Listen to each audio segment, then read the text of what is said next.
మచిలీపట్నంలో నువ్వు కాదయ్యా పోర్టు కట్టింది, మేము కట్టాం. మచిలీపట్నంలో పోర్టు మనం కట్టాం.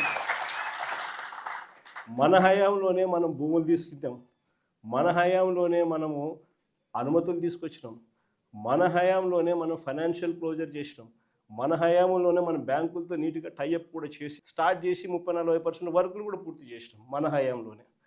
ఆ పోర్టు అయిపోతుంది. మచిలీపట్నం నుంచి విజయవాడకు కేవలం 70 కిలోమీటర్లు, విజయవాడ నుంచి గుంటూరుకు మరో 40 కిలోమీటర్లు, మొత్తం ఈ 110 కిలోమీటర్లు హైవే ఉందయ్యా.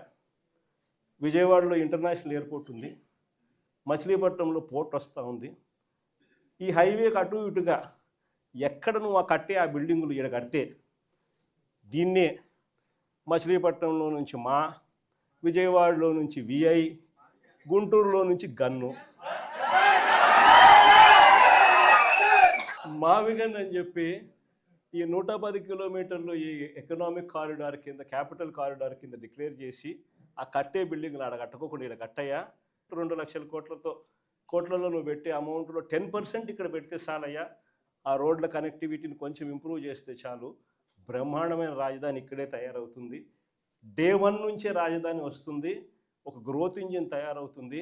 కనీసం 20 ఏళ్ళ తర్వాత అయినా మన పిల్లలు ఉద్యోగాల కోసం ఎక్కడికెక్కడికో పోవాల్సిన అవసరం లేకుండా మా మావిగంలోనే ఉద్యోగాలు దొరుకుతాయ్యా అని చెప్పి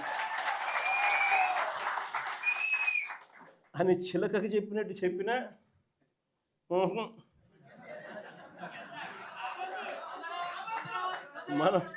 మనం ఎంత బాగా చెప్పినా కానీ, ఎంత లౌక్యంగా చెప్పినా కానీ ఆహా.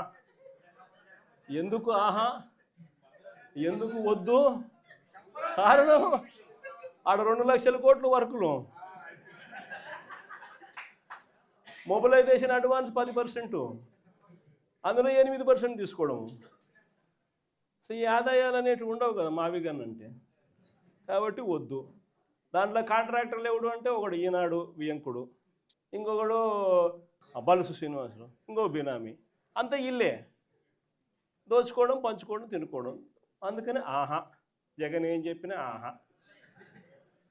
ఇంకొక ఆయన ఆంధ్రజ్యోతి ఆయన నుంచి ఆయనకు ఎంత బాధనో, దోచుకునేది, పంచుకునేది, తినుకునేది కట్ అయిపోతుందని చెప్పి ఆయనకి ఎంత బాధ.